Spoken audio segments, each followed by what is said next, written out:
So people ask me, having become fluent in German and Russian and studying French and so forth, how I managed to have such a love of languages, and yet I don't speak Spanish. It's kind of crazy because we have so many Spanish speakers in the country, and it's an easier language to learn than ancient Greek, for example. And so I do get asked why I never learned it. And I always say, well, I tried, and oh, it was a challenge, and oh, I'll get back to it eventually. But the truth is that it was because of my very first Spanish teacher. So I took my first Spanish class back in 1997 in South Point High School, way down in South Point, Ohio. And people will ask me, where is South Point? It's like, it's the southern point of Ohio, like literally the point. There's a sign there on the river that says this is the southern tip of Ohio. So it is a descriptive term, like so many other geographically named places. So anyway, so I was in high school down there, and back in the 90s, it was a class I was excited to take because the teacher seemed like he was really cool. All my friends took Spanish and they really liked it, and it was a lot of fun. And so I just remember it.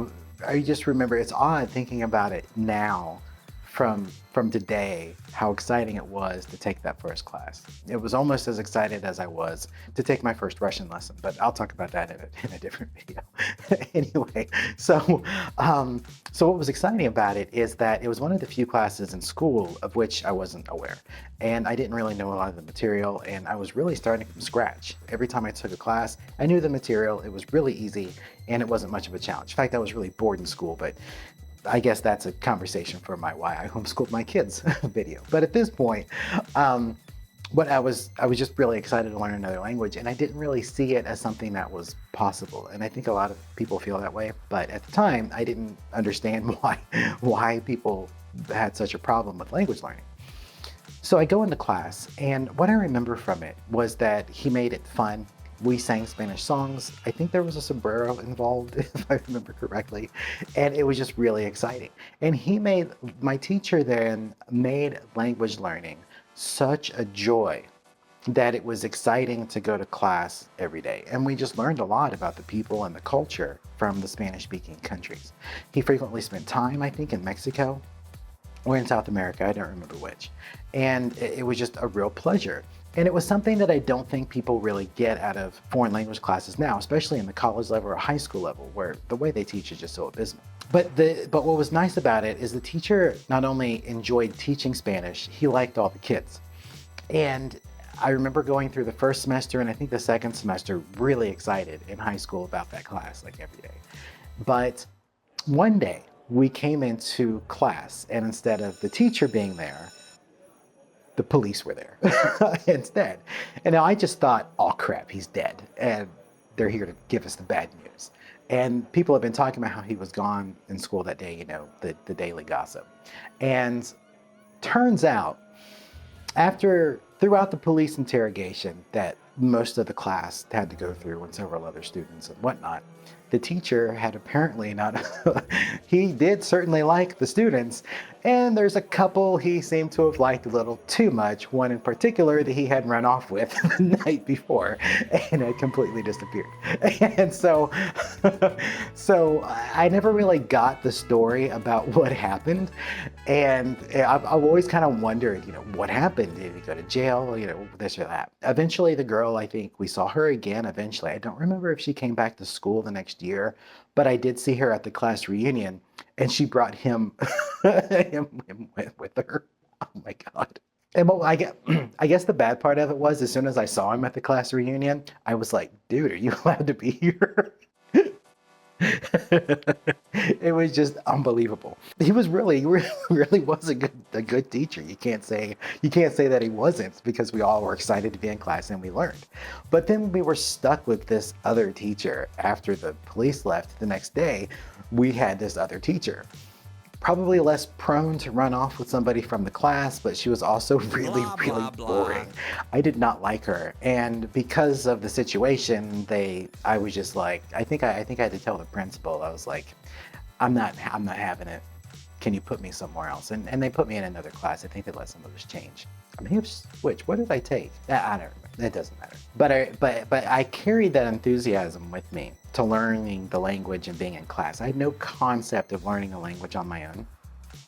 And so when it was time to study in college, I just kind of assumed that it would be as exciting. And I found it confusing why people complain about classes. The second teacher gave me a hint, but I just assumed she was some boring old lady, and that was the only real problem. But when I was in college, Spanish at Ohio University, taking their classes, or what I say, how they extorted thousands of dollars from me to not teach me anything, I had a different experience, and it was way worse than that really boring teacher that they tried to stick us.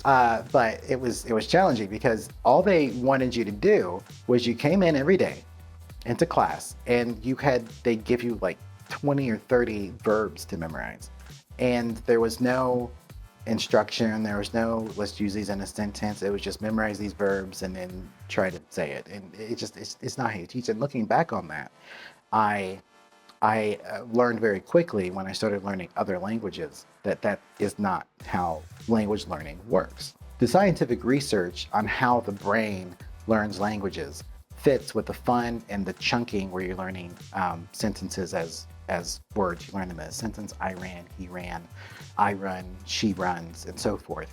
Learning them like that is what works, not just memorize a bunch of words. It's completely stupid. It is unscientific to teach that way. And they've known that for a long time. And the fact that the universities would teach us that way, I remember the teacher would walk in. I mean, it would have been more fitting if he was in a black uniform and spoke German. I mean, that's the environment he created at OU. It was just a vicious environment, and he would call on people, and then if you didn't know, there was like shame involved. It was a really negative experience, and which was unusual because usually OU was awesome, and the teachers were great and helpful and kind. The admin was horrible; they were evil people, but the teachers were really, really great. And so it was unusual to have someone like an administrator with that attitude teaching the classes. And so it was, but it was really disheartening. And so you have all these stories about all these people, and they don't learn languages, and now they hate language learning, and they hate this class, and they hated that class. And now most Americans speak English because you have this entire culture that was built around this bad way of teaching. And so when I started to take Russian in DC, when I was working for the Republican Party, which was probably not the best time to start learning Russian, was when Trump came into office. But one of the kids wanted to learn the language, and I wanted to help guide them through it, so I started learning it myself. And it's been a lot of fun. It was life-changing. I'll talk about my trips around Ukraine and Russia in another video, but it really brought the language to life. And once again, I was having fun learning a language. It was just an amazing experience. And it really saddens me that the teacher ran off with one of the girls in the class because we were deprived of having such a positive and rewarding educational environment. One thing that I can really appreciate from my high school teacher before he ran off with one of the girls in the class was how exciting he made language learning. I still have my Spanish notebook from high school, and I just didn't have the heart to get back into it because I just think about how awesome it was to learn the language and how much fun it was. And how, even though I've tried on italki, italki.com is where I go to do my language learning, but I had tried so much to try to find a Spanish teacher that would make language learning that much fun. It just never happened. And so I just never really got back to learning the language. I'm skilled enough now where I probably don't need a teacher. I could teach myself and catch up and read books and so forth. I know how to do language learning now, but not being able to do it in an environment that much fun is kind of depressing. And so I never really got back into it. But in Ohio University, they owe me like 4 semesters worth of Spanish money back.